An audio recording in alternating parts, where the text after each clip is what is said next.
Welcome everyone. Leo, founder over at Graphistry, helped start all the GPU graph investigation work and helping with the current Louis AI work. And then we've got here with us for our first show, Sindre, who I'll let him introduce himself in a second. And then our guest for today, for the first session, Henning Rauch, from the Microsoft Kusto team, and you might also know him as Professor Smoke. Welcome. Oh my God. Yeah, and maybe let me do a little bit of ceremony before we kind of introduce folks here. This is our first one, so first of all, thank you for joining us. It's going to be a pretty wild season, and I think the first episode here is a good example of what we're trying to do. Where basically we've been lucky enough to work with all these amazing people over the years, and it's actually honestly been very hard to keep up with everything that's happening. So this is also kind of a selfish thing where we were trying to figure out how the heck do we actually get into these more interesting conversations that are going on, and then in turn, instead of having to repeat one by one with everyone else we talk with, well, why don't we just do some sort of shared live thing and kind of instead of having all of these as closed conversations, use this as an opportunity to kind of share what's going on from all these different aspects. We do a lot of data intensive investigations, so you're going to hear a lot about GPUs, graph, AI, agents, LLMs, all that kind of stuff.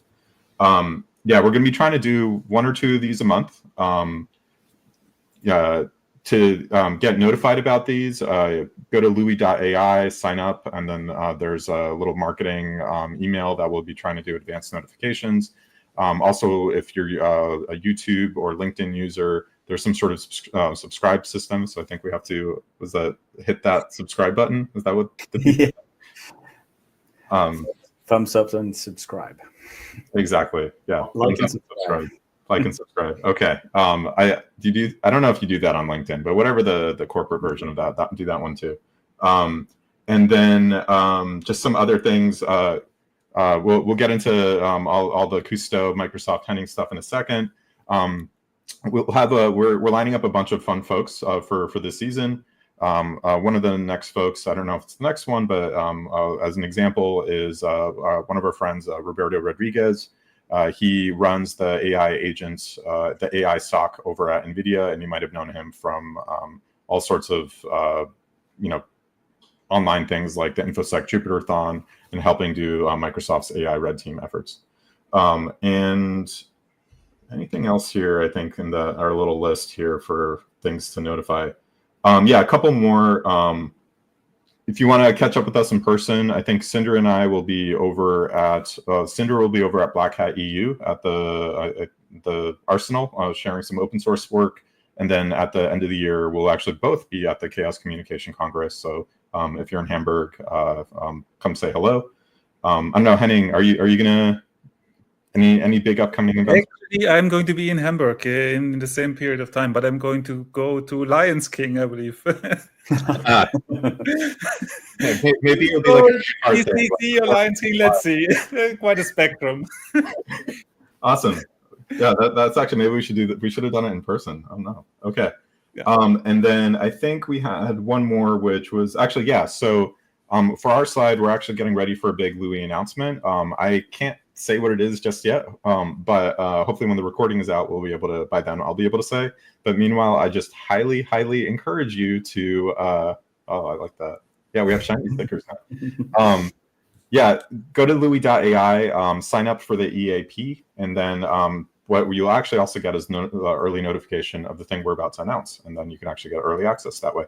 But I can't say what it is. Cool. All right. So with that, maybe Sindre, maybe just for the folks who might not have met you yet, maybe introduce yourself. Yeah, I'll do this sort of short version. So for any native English speakers out there, you might notice I have a bit of an accent.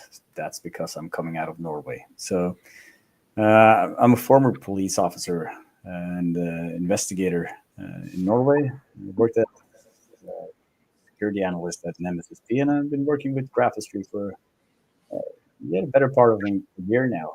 And I'm a lover of graphs. And I've been following Leo on Twitter for the better part of 6 years before starting working at Graphistry. So big into graphs. Luckily now I'm working here and seeing all the cool stuff I watched from the outside prior. So it's fun. Yeah, and I don't know, Professor Smoke. I don't know if so. Okay, like maybe let's start digging into here. Maybe as a little softball. I don't know if what's your like. I'm guessing I don't know where you are on the AI thing, but definitely I feel like Graph has been a part of your life for a few years now. So maybe what's your most kind of memorable or imprinting memory of Graph or AI? Like, kind of, why do you do this? Oh, wow. So first of all, yeah, Sindre is a police officer. I'm actually a judge. So it's quite funny. So I'm a lay judge in Germany. I didn't tell you that. I'm also a firefighter. If I'm not a firefighter or Professor Smoke in Call of the Cyber Duty, I actually have a side gig as a principal PM at Microsoft. So, that's really just a side gig. Oh, wow. So Graph experience, I've been in Graph since quite a while. Actually, after my studies at the Technische Universität Ilmenau in Germany, I studied computer science. I joined a startup where we built graph databases from scratch. So I still claim that we created the first graph database which was running on Azure. Okay, so that's my claim. And then over time it was always like an on and off relation with graphs, more on than off. And at some point I was very lucky and still very grateful that I was able to join Microsoft, and eventually I joined the Kusto team, and then eventually I was able to be like super stubborn and introduce graph in Kusto as well. So that was you. Okay, interesting. No, I was very stubborn, and back in the days when I was working for other kind of companies, I always combined stuff like Cassandra and Elasticsearch, like great databases, and created my own in-memory graph database. But having such a complete offering such as Kusto, which allows you to do multiple things, that was like super interesting for me. And adding graphs was just, I would say, natural evolution of the engine itself. So if you ask me about my aha moments and when it comes to AI and graph, I really have to admit, Leo, it's probably one of your videos, the boss of the sock stuff. I shared it so many times, and I had to laugh so hard about it because it was so well made. I have to say, it was just an amazing video, just an amazing show, and it shows the strength of this technology, in my opinion. Yeah, maybe it made me look bad though. Yeah, I want to say that was also very funny. Maybe somebody on the team could dig up a link and drop that in, and then the one of the fun things here, a little Easter egg is okay. Let me step back. So for folks who have no idea what we're talking about, so the Splunk team puts on their Boss of the SOC CTF, like Analyst Investigation CTF every year, and we decided to, instead of benchmarking Louis on our own benchmarks and just reporting that, we're like, well, let's see if instead of having a team of folks do stuff for like an entire day, let's see how Louis can do on the CTF. And we just threw that in our benchmark set. And then we actually found it was actually able to solve like maybe in the first run about 3/4 of the CTF pretty fast. But here, and so fun video, we put together a share of it, but here's the Easter egg. So you might recognize like we basically pitted our intern versus some senior analyst for the competition, and that's the video. And you might be looking at one of who that senior analyst is. So take a look at the video and see if you can figure out which one of us in this video is the senior analyst. Yeah, if I ever need to apply for a new job, I'm not putting that as a reference. getting beat by the intern. Yeah. That was super cool. And then the other things when I do like stuff in Kusto. My wow moments are every time when I do something like a root cause analysis. So a customer has a specific problem. And then, we have this system, which is called Couscous. So it's the Kusto cluster of all Kusto clusters. It gets all of the logs and telemetry of all clusters on the world, which is quite a bit. I'm going to talk about that later. But if you're in some environment like VS Code and you checked out the Kusto code, and you have access to entire logs, you have an MCP server which is able to like query your log system, and you are eventually also connected to the customer system if they consent. Then you can find stuff like that you never thought of, and it's super cool, especially me as a PM, where I don't have like the entire knowledge about each and every implementation detail. It's very easy for me to say, okay, over there's the logs. I know when it roughly happened. This is the cluster. Here are the parts in the code that might be related to that. Now go figure out. And I get some really cool hints, which like, allow me to take the next step. So that's definitely an aha moment.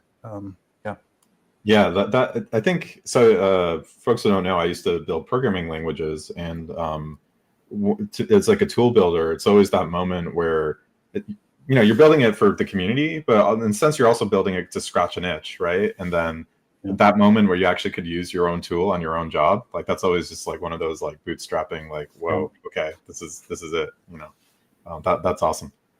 And so I guess like maybe also to make it a little like clear for what you're saying there, I want like the Office Space clip, like where the two guys are like leaning in, is like, what is it that you do here? So like you say you're like a PM, like what does that mean? Like how do you work with Kusto in the community? Oh, that's an interesting question. I actually like my role is PM, so I'm a product manager. So this means I'm responsible for a few features in Kusto. So one of these features is, for example, I introduced our geospatial clustering algorithms, which is super important if you're getting like a lot of telemetry data from all kinds of systems with some geospatial data. You want to be able to aggregate that, and that's why I introduced those clustering algorithms. And then also for quite some time, also responsible for security in Kusto, customer-facing security, everything around network security. So I'm sometimes I'm designing those kinds of features. Sometimes I'm bringing my own intuition. Most of the time, I bring customers who require certain stuff, and then I'm structuring their requirements. So classic PM work. But nothing is that classic in Kusto. Kusto is a very vibrant team, which might also be a little bit different than other teams at Microsoft. So on one day I do marketing stuff, another day I do like coding with customers, and the next day I'm getting invited to this beautiful webcast. So it's like very diverse stuff, and there's no day that it's the same. So actually, you might have, because you've like been around so much at Microsoft, especially with the Graph push, then you might actually be able to give insight into this one. So over the years, like I've been noticing more and more Graph at Microsoft. Like the first thing I noticed was like the Graph API, which like that's the use of the word Graph. But like deeper was like John Lambert, obviously, like attackers thinking graphs, defenders thinking lists, right? Like that quote. So he definitely been like a drumbeat going on there. But I felt like the last few years, like Kusto Graph, Azure Sentinel Graph I think is in public preview. Maybe it's GA, and then I don't know, Fabric. I don't know if they're doing anything, but like I feel like one by one, like Cosmos DB has Graph.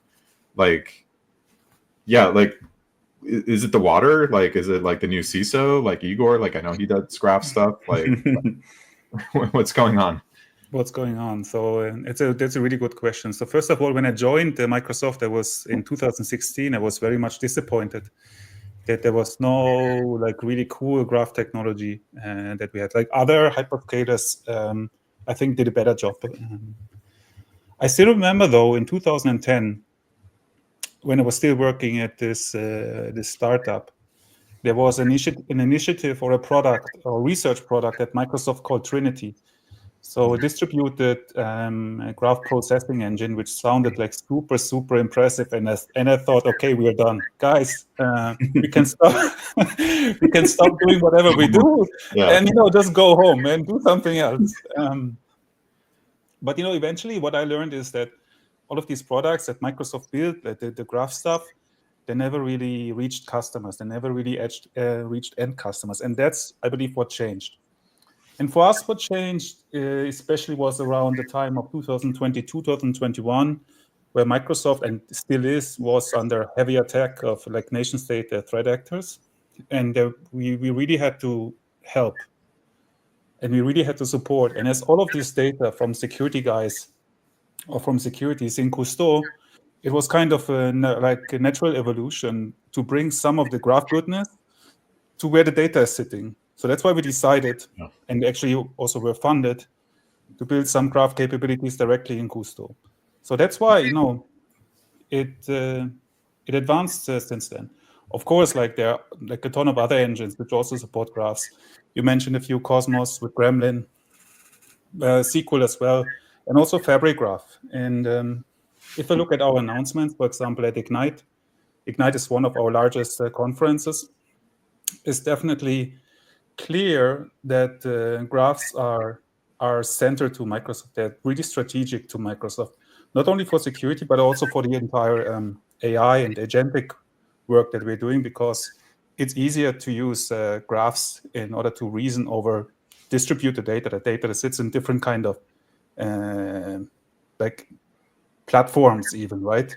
So it's about cross-domain analytics, and here graph definitely helps, and also helps to reason for AI agents. So that makes sense to me, because like we actually put like an article out like a few years ago at the beginning of the vector database craze, where it kind of felt actually analogous, where it's sort of this question back then when it was first starting is like, do you get a dedicated vector database, or do you get do you just get a vector index in your regular database? And if all your security data is in Kusto to begin with, well, why, like, it's just more natural to be able to, like, within that flow, let's like add a vector index, let's add a graph index, like whatever those common ones. So that definitely tracks. And I'm sorry, go for it. And that's definitely what we try to achieve. So we started with relational. We added time series over the years to Kusto. We added geospatial and a bunch of other things. And from positioning point of view, we never wanted to compete with those large graph databases that are out there in the market. There are a few of them. All of them do like brilliant work, and we never really wanted to compete with them. But at the end of the day, I see that a lot of customers are using this technology because of the reason that you don't want to maintain like multiple systems. And it's still some kind of language gap. So if you have, for example, Cypher on the one side, or OpenCypher or GQL or whatever, and then you have all of your data in Kusto, it's kind of a language gap. And we try to make that easier. That's why we deeply integrated it directly into our language, so that analysts have an easier job at the end of the day. I know there's like we've been building out for like Graphistry and Louis like integrations for. I feel like every time we get one integration done, you guys like make another feature or new like thing, right? It's a little funny getting it so you can talk to all this stuff. But I guess I'm to your point then, like, okay, so Kusto makes certain stuff with Graph easy, but then also there's like these other like Microsoft products and vendors, whatever, that do other kinds of like graph database or graph analytics stuff. So kind of like, when do you, like maybe you take us a bit through like, when do you start with this stuff in Kusto, and then when might you reach for like, hey, you know what? Let me start here, but then if I hit this point, this is when I might want to think about something else, or maybe I'm not even thinking about it the right way. No, that's a good one. So I mean, there are multiple dimensions to that. You already mentioned Sentinel graph. So that's a security-focused graph, right? It's stuff that's important for security researchers, for SOC teams, and all of that. So that's one specific domain. If you're searching for something that's not domain specific, then you need to go probably one level down and to the engine level, and you can pick something like Kusto. So if you want to use if you want to be in a different domain like IoT, industrial IoT, whatever, then it might make sense to go like one level deeper, or you pick the next level, which is on par with the Microsoft Sentinel graph, and go into something that's domain specific in here. I think the point where it makes sense to use Kusto over something that's highly domain specific and only graph focused is if you have to combine different kinds of algebras. So relational algebra, time series stuff. For example, very often I see security researchers searching for anomalies first. And for anomalies in time series, there's some built-in operators in Kusto. So you detect those kinds of anomalies, and then you try to calculate the blast radius from there. And the blast radius might be the graph part. So first you have time series, and then you have a blast radius. Or if you want to do something like GraphRec and calculate, like, for example, the geospatial proximity and compare it with the semantic proximity by using something like a Gaussian similarity function. All of that is available in a single engine. So if you really need to do like in a single engine using multiple different algebras in the same query language, then I think Kusto is actually the right thing to use.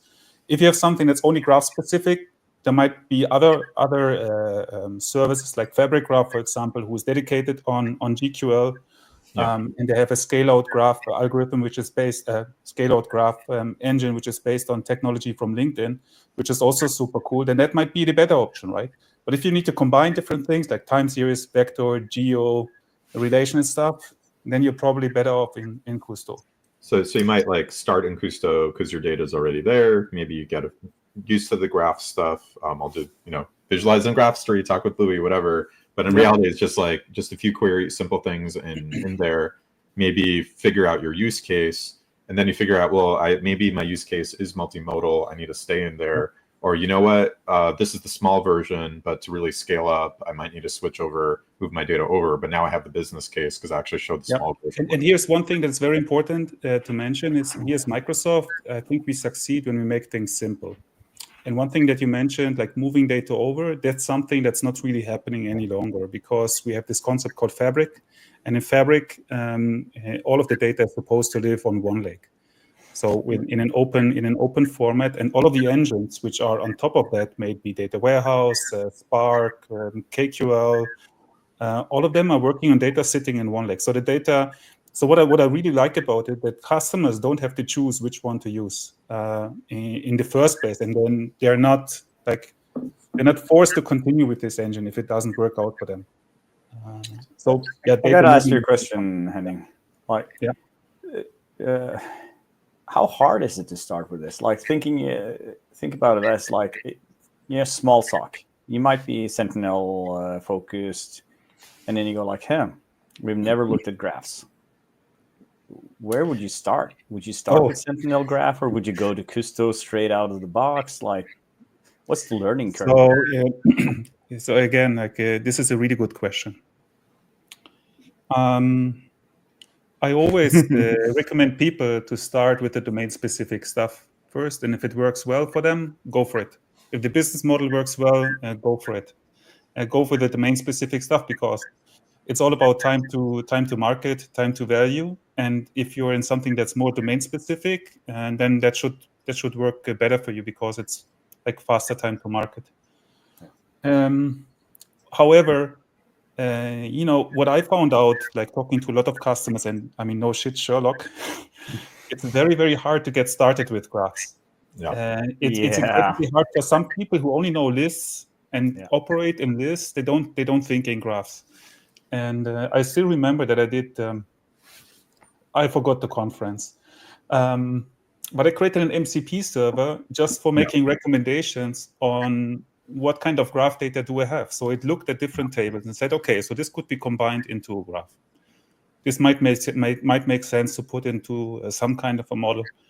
And for people and analysts who are just focused on like their daily work, like work in lists and stuff from like just go through each and everything, I think it's very hard. I believe that agents could also help here just to generate those kinds of graphs and graph models. But there's also something interesting which we're doing at Microsoft right now. It's called Fabric IQ, which is connecting the Power BI semantic models and create ontologies with that. And that allows you to connect time series data, graph data, and your entire business data in your Microsoft ecosystem. And it makes it way easier. So I usually recommend people go from the top to the bottom. And if those things that are like domain specific don't work, go to the SaaS level. If the SaaS level doesn't work, go to the PaaS level. But start at the domain specific one. Yeah, and have that clear use case, have that problem you're solving, like go where the data is already set up. Yeah, that tracks a lot, especially what you're talking about, starting with what is that graph and what in ours, I don't know, Sindre, if you agree with this, is I think a lot of our times we kind of pair on one end we're okay, top down, what is the business case? What's actually worth driving this? And let's just see if we could do whatever minimal, easy, smallest thing just to make sure we're going down the right way.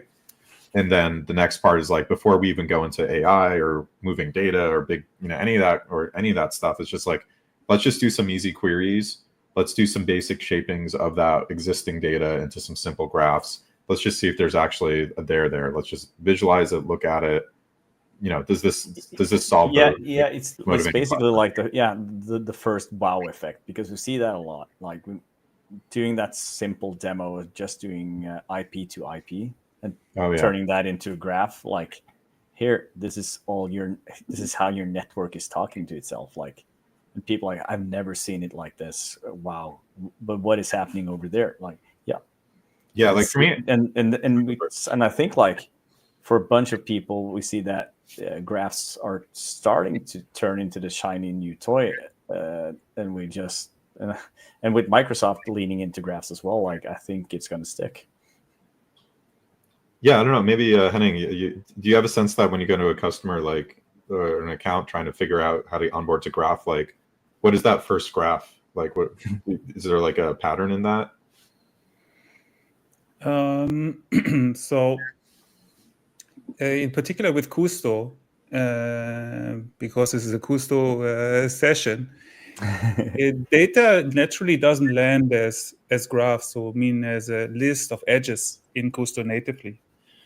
Usually data that comes is like log data, right? Yeah. So customers storing log data, for example, Apache logs. Yeah. So one IP address was requesting via GET request a specific resource. Another IP requested a different resource, and that's as text. So what I see very often in Kusto is what customers really like about it, that they don't have to think about graphs when they stream the data into Kusto. They can do this during query time. So they can say, okay, I might have those logs, but we have a couple of like really, really strong operators to parse the edges from those kinds of logs and then turn it into a graph. Yeah. So that's the pattern that I see for Kusto. In other systems, usually it's the other way around. Like customers have to do a lot of ETL processing to get the nodes and edges like perfectly lined up. And then, their system is shining.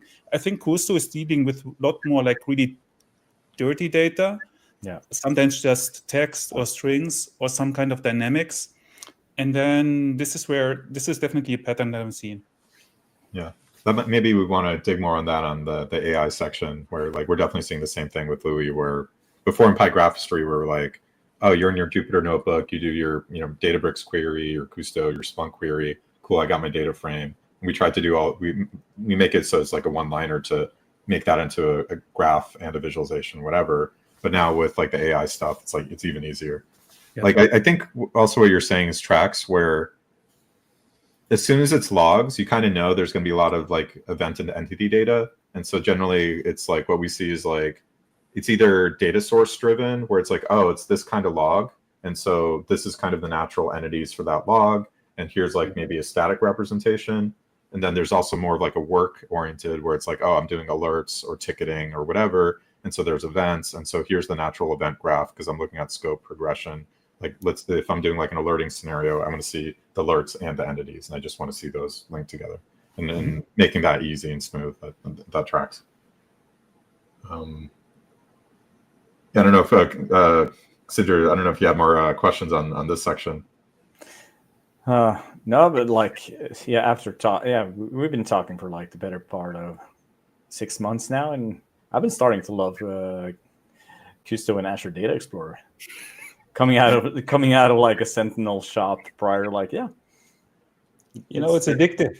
It's addictive, yeah. And it's still, and it's kind of a pity. So it's still Microsoft's best kept secret. And usually when I'm on, I usually bring those kinds of slides in every session that I'm in, and then I ask the forum, like, what do you think? Like, how many cores are actually running Kusto technology? So I want to ask you two guys. I don't know if I told you that, so you have to guess. How many cores are running Kusto? Oh, man. Maybe, I don't know, 2,000 node cluster, something like that. Sindre, go for it. I'm probably off by like 2 orders of magnitude. Yeah, it's like now you're going either I need to go bigger or smaller. Like, and I don't think I need to go smaller. I think I need to go bigger. It's like I'll go into the 6-digit numbers, like 100K. What do you like, cores or machines? It doesn't matter. It's anyway too small. It's roughly like it's 9.5 million cores. Oh my gosh. As we speak, running, not idling, running this technology. And What's the biggest tenant? Like how many cores for the biggest tenant? how many cores for the biggest tenant? It's probably Microsoft itself. Yeah.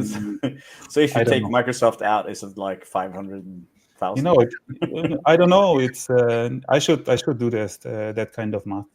I don't know exactly. But it's big then. Well, okay. It's big. It is growing organically within Microsoft. Like there was no Satya saying, "Hey, everybody has to use this technology." And right now at Microsoft, there's no number that is not produced by something that's that's not in Kusto. And just yesterday, I took the numbers out. Actually, today, we're ingesting roughly 480, let's say 500 petabyte each and every day into that platform. There's a couple of exabytes now, so it's just huge. And just think about the potential. Now, all of this data is there. You can run graphs directly on those 480 petabytes of data ingested every day. Of course, it doesn't work because it's way too big. Right. But you could. Yeah. Well, I mean, what's the what's the biggest graph you guys have worked with? Actually, not that big. It depends. So when I'm in customer conversations, customer tell me my graphs is 14 billion nodes and edges. Right. And I said, great. Cool. So you're querying that 14 billion nodes and edges? No. It's like a multi-tenant graph. Okay, so how big is your largest graph? If you're looking at a disjoint graph, maybe a couple of millions, or maybe tens of millions, or maybe at most 100 million. Right. That's what we're talking about. Yeah. Like this is what I discovered in most of these discussions is that, okay, so there is some tenancy in the graph, and there might be hundreds of thousands or maybe even millions of tenants. But each of the individual graphs is actually pretty small. If you're talking about an individual largest graph that we've been dealing with, it's probably in the billions. 5 to 10 billion nodes and edges. That's the largest that we've been working with. But it was an artificial graph. Real world graphs are way smaller. Totally. I think so we do this open source graph query language, which is also I totally believe that like compute tier, storage tier separation you're talking about. That's like that all technologies should be, compute technologies should be, well, maybe not all, but like you have special cases, but that's like for the general. And so at the, I think beginning of this year, we announced that we did a GPU experiment where on one GPU, we were able to do 2 billion edges. And then we're like, hey, cool, let's see what this stirs up. Like what do people want to do? But in reality, it's like everyone just wants to keep doing like these, like, like 100,000 row or 10 million row. And it's like, what we found was like maybe, I think around the 1 to 10 million edge. Like we don't do just small queries like OLTP, but we'll do like the big analytic. And I think Kusto Graph is doing those. And we find that like having acceleration of some sort. So whether, I think Kusto would probably, I'm guessing it's multi-core, multi-core and multi-node. For us, obviously it's GPU accelerated. Like we find somewhere around I think maybe 1 million row count is where we kind of like to flip from the vectorized CPU to the GPU. It's still a single node for us, but it's like, I don't know for you guys, like, for us, like the technology that we have chosen, especially for Fabric Graph, especially for Kusto Graph, is that we are focused on a scale-up technology first. Because I believe in, initially we started with this because we wanted to contextualize time series data, and the graphs that we've been dealing with, let's say in 2021, 2022, they were in around like 1 million or maybe 10 million edges. So we decided, okay, so we want to be fast, and I still think it was a good decision. So we started with something that we call nowadays transient graphs. So graphs that only exist during the lifetime of a single query. After that query, they are entirely gone. So as a user, you don't need to maintain your graph. You don't need to have like CRUD operations running on the graph. You just generate it each and every time. And in the beginning, it took actually quite some time to generate those kinds of graphs. But meanwhile, we found out that actually the time to generate those kind of transient graphs up until, let's say, a couple of millions of nodes and edges takes a fraction of a second, a couple of hundreds of milliseconds. I think in P90 it was something like 100 milliseconds, which is totally fine for an analytical database. So you don't need to care about this. So that was the point when I started to write best practices about how to combine, how to create hybrid approaches of transient in-memory graphs and persistent larger graphs. And that's where I usually want to go with larger customers. I would like to convince them that actually for the majority of their tenants, like small in-memory graphs are totally fine. Just recreate them and don't waste money maintaining them. And for larger ones, it is necessary to maintain them because otherwise queries will take too much time.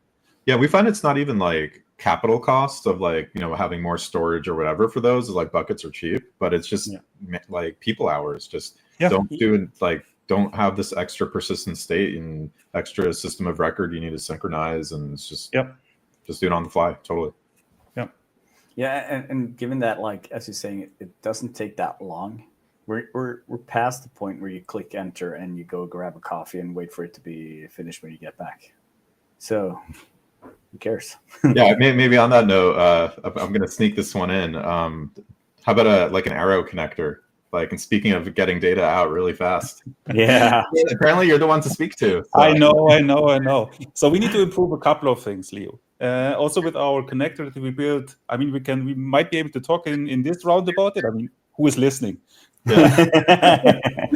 So there are a couple of things that we definitely have to improve, especially also in our connector. But that's not just true for your connector. That's true for everything. So what we would like to be more efficient at is creating subgraphs.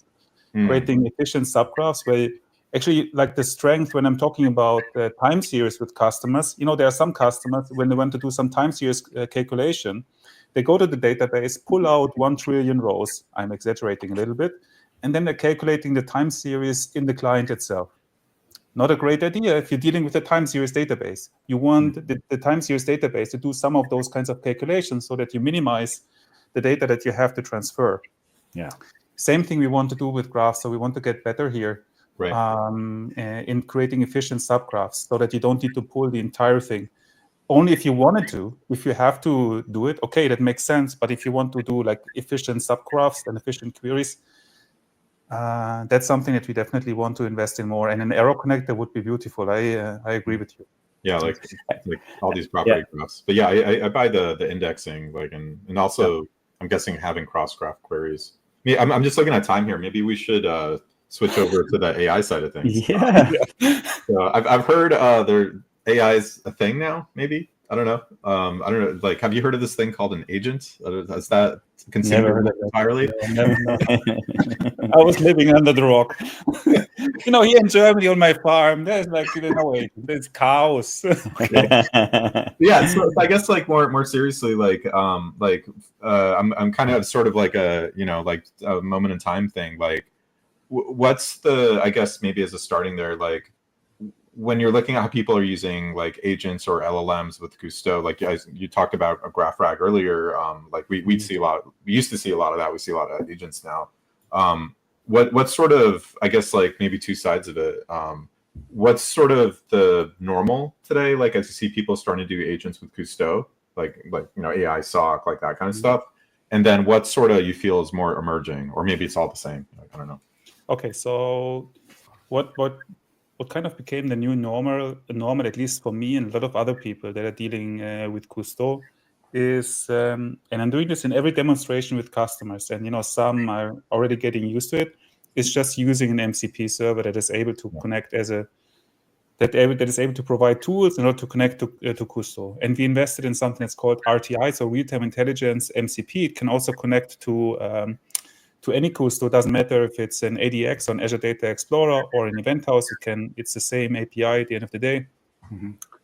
And that's something that became, in my opinion, the new normal. So you use a client such as Visual Studio Code or Claude or whatever, and then you ask your question in natural language, and the LLM is using those tools in order to connect to the data. So that's actually quite cool, and I'm seeing that very, very often. Also, majority of our customers are doing that, and they're doing that probably already. So majority of our advanced customers. I just give you an example from automotive customers. So just to step out a bit of the cybersecurity for a second. automotive customers, they have something like a fleet of cars that are pre-production, and then they have a gazillion engineers who are reasoning over the data, and they try to find specific patterns. And those are sometimes like super specific patterns. And there are some engineers, similar as in cybersecurity, you have some bright minds, I don't know, like John Lambert or a few others, who define the actual queries behind it, but then you want to reuse it for the citizen data scientist. And that's where they use agents quite a lot. So you provide tools, you create tools, domain-specific tools, and they connect to the database, and they hide all of the complexity behind it. So that's kind of, I would say, meanwhile, bread and butter.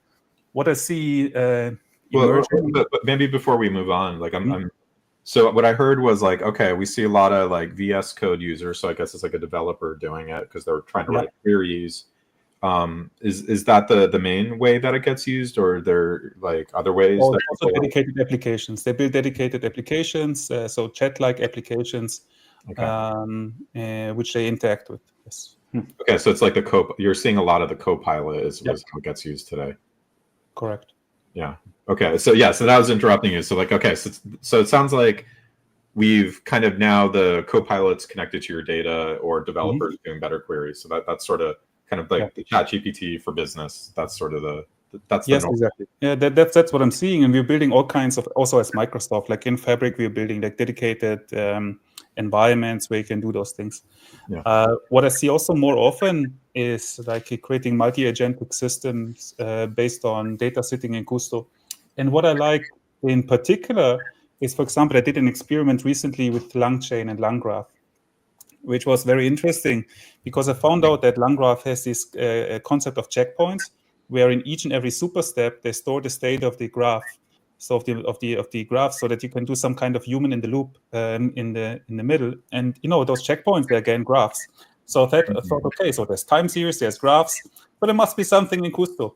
So I created a connector, and then a developer actually created something that's really working. Just like hit the like the vibes button and then go to production. Okay. Exactly. Yeah. No, it was actually working. So but it was so that's something that I found super cool, because it's something like a short-term memory for multi-agentic systems that can be interrupted and then can be continued. So that's something that I see, and use cases are, for example, I was working with a company who did like aircraft maintenance, and calculating using an agent the most optimal maintenance layover period. So maintenance layover scheduling is all about scheduling. So you need to have a graph of actions, a graph of tasks, and then you have an agent that is creating the most optimal schedule for you. So you have a graph, you have some data in Kusto, you have some time series data, and that's the more advanced stuff that I'm seeing. Oh, interesting. And then this is where we're moving from Copilot. Like maybe the Copilot could talk to it, but the deeper is like we can now do, like before we would do like constraint optimization for kind of something like scheduling, like linear or fancy or convex, whatever. Yes. But we've been seeing that folks are trying to combine AI with constraint solvers for a while, but now there's like this LLM era where it could just, like we were doing a graph project where it was I won't say exactly who, but like it's like some big manufacturer, and for them is more supply chain. And one of the things we were looking at was like, hey, if you have a surprise war or pandemic or whatever, normal constraint solvers can't really schedule when there's a war. Like what does that mean? Like the constraint solver doesn't read the newspaper, like it doesn't know how to take that in. But now all of a sudden you can actually think about mixing modalities and having like an agent kind of doing the outer loop to kind of guide some of that stuff. So that's really interesting. Absolutely. Oh. Yeah. And actually that one is also interesting to us because I think what we've been the way we kind of bucket it a little internally is like there's like the Copilot where you can talk to the data, but we also kind of, I'm curious how you're seeing this, is like we thought a lot of the early stuff was sort of like single turn or just like a few shot where I do like a few turns, but now we're really doing like agentic, like we call it like vibes investigating, kind of like vibes coding, but now for more data and really these like many step stuff. Like where do you feel like when people are doing the copilot work, do you feel like the current tools, like let's say you're going to do a lang graph, like are you going to run it for like 5 minutes and it's going to do like the root cause analysis, or it's more like, yeah, where do you feel that stuff is? I don't know if I have a good intuition on this one. I can't really tell. So what I see definitely what's going on, let's say looking at the Microsoft side and the products that we are building, is we're trying to make this easier for customers to also create things like operational agents. Again, was an announcement from this Ignite, where actually agents become team members. So you can talk to them, they're connected, they get their context through your business graph. The business graph is driven by an ontology, and the data for this ontology is stored in a graph, in time series, in geospatial, and then those kinds of operators that become something like a real team member. And if they are, I don't know, taking 5 minutes for a job or 10 minutes for a job, I don't really know how that part of the system works. But it's definitely advancing from a copilot type of work where you just ask your question, or you give a specific provide a specific prompt for a specific ask, to become a real team member. Yeah. So it's definitely like, so like one way we would talk about is like there's like AI workflow versus AI planning, where the AI workflow what we'll say is like, oh, it's sort of like before you have your like static like DAG, like lang graph, you have your DAGs as well. But you have like your static sequence or your rule set, whether it's linear or like an interesting shape, but it's sort of like it's predetermined. So it doesn't matter if it's like Python rules, AI or not AI, that's like a static workflow. But then the AI planning is when we have the AI sort of making the decisions of what to do when. That's really, I think, when we talk about agents, and agents in practice means plans and self-planning. And so it sounds like in practice, people are doing Copilot. Maybe they're doing longer turns, which is getting more towards that agentic self-planning. But, and then directionally, you want to have that, and that's where we want to go. But maybe in practice, we're not quite there yet, at least. Like that's definitely that everyone's kind of trying to figure out right now. Correct. Awesome. Okay. And then actually, I wanted to go back before we lost it. Like, so you mentioned GraphRag, and then you mentioned using Kusto as like an in-memory layer for your agents, for kind of like your transient example, like a little short-term memory. Are people also doing long-term memory in Kusto, or you still? So long-term memory is, at least the way that I understood it, most of the customers who are doing that, they're storing actually real embeddings, so vectors in Kusto. That's also something that, in this era where Pinecone was super hyped and all of these vector databases, I looked at Kusto and we have a specific data type called dynamic, which you can use to store like JSON data, or also arrays. And so we can store arrays of floats. So we are a vector database, like probably like others as well. And then there were some more serious projects where there were hundreds of millions of documents which had a vector embedding for them. So we optimized quite a bit here. So we now have like optimized dynamics. So you need to configure it a bit different. Usually you don't have to configure it, but this time you have to say explicitly that it's a specific type, so that the floats are more efficient in those areas and that they don't like grow too large. And we're also working on specific indexes for vectors. I'm not sure when this is going to come, but I know that we are working on that. But even without the indexes, if you do some proper partitioning on the data, we achieved really great results even without a specific index. Yeah, we were doing a training on kind of like AI for security workflows, and we kind of like half of it was how to get going with agents, and half of it was get going with RAG. And like for us, it's kind of interesting and twofold. And maybe it'd be a little spicy here. Is one of the participants asked like, do you even need RAG, or is like the use case for RAG like it's still there but somehow feeling like it's shrinking, where like vector RAG, like maybe you just go directly to the database. And then the other part is like when we're doing the different sessions on how to actually get good quality on RAG, what we found was and if you look at Anthropic and OpenAI, they'll say the same thing. The vector database companies maybe don't like the answer as much, but one is you actually don't need, you can just do direct retrieval most of the time. But then when you do get into the vector stuff, before you want to go fancy with GraphRag, like maybe you want to do these fancier vector indexes, but actually much more lift is actually start with direct retrieval and then layer on text retrieval and layer on direct vector retrieval.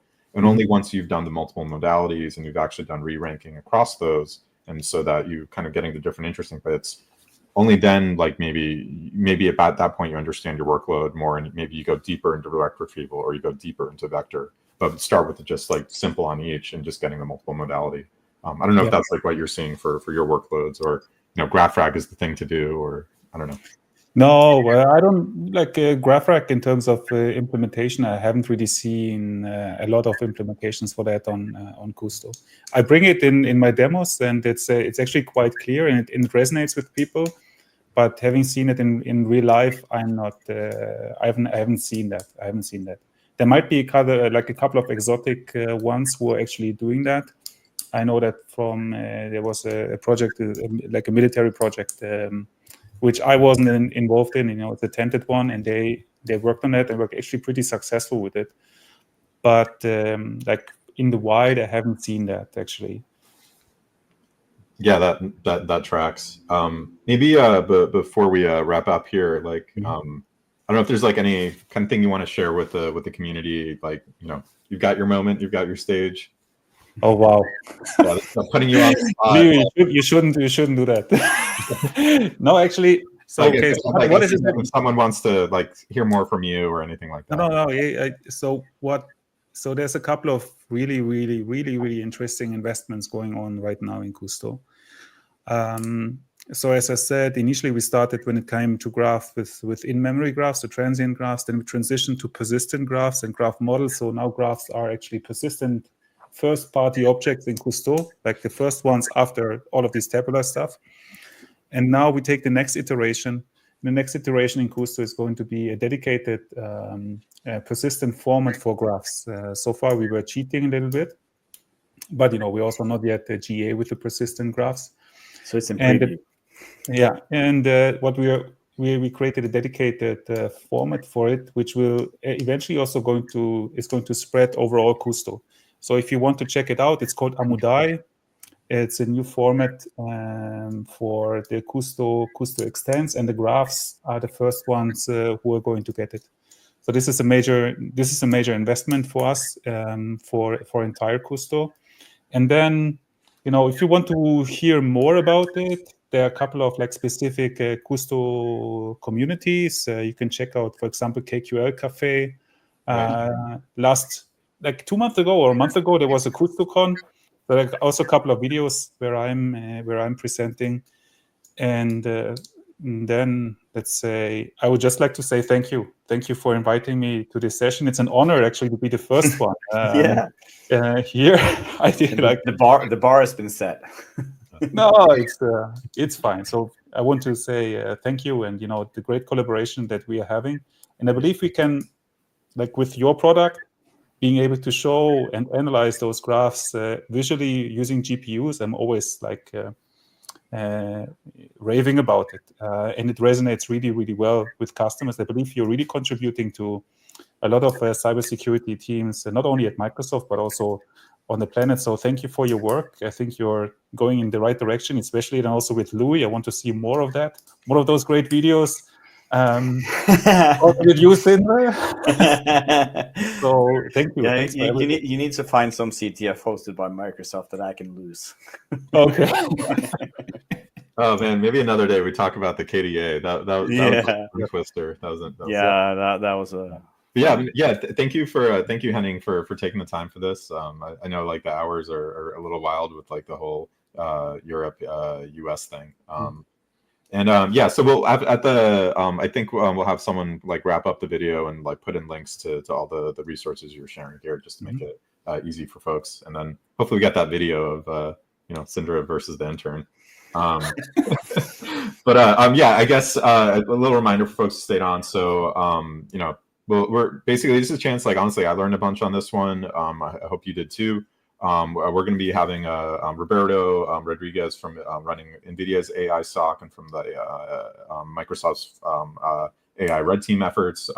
So I always learn a lot when I chat with him, and it's always like fascinating. So I think we'll be having a bunch of good folks this season. So go to louis.ai, just sign up on that form there. You'll hit the marketing whatever button, or if you're like a YouTube or LinkedIn person, I don't know that as much as well, but I think there's some sort of like, follow button of some sort. Yeah. And then again, I think, so whether Henning, catch up with us in Germany at the end of the year. Apparently that's the place to be if you're doing a lot of this investigation work. But yeah, all those other avenues as well. We'll just check the links at the bottom. And with that, and I think also like for people watching it either live or down the road, like if you know someone that's not like there might be people doing cool stuff with graphs and agentic AI that we don't know about because they might be big in your country or something like that. Hit us up and like recommend them, like you should talk to this guy. That would be awesome, because grow the community, get more people into graphs. That's always good. Yeah, if there are any like tools or whatnot, like we're definitely, we naturally like veer towards I think like graph and agents and some of the deeper tools. But anything you find interesting, let us know, and we'll see if we can fit it in. All right. Well, yeah. Thank you, everyone, and I'll catch everyone on the next one.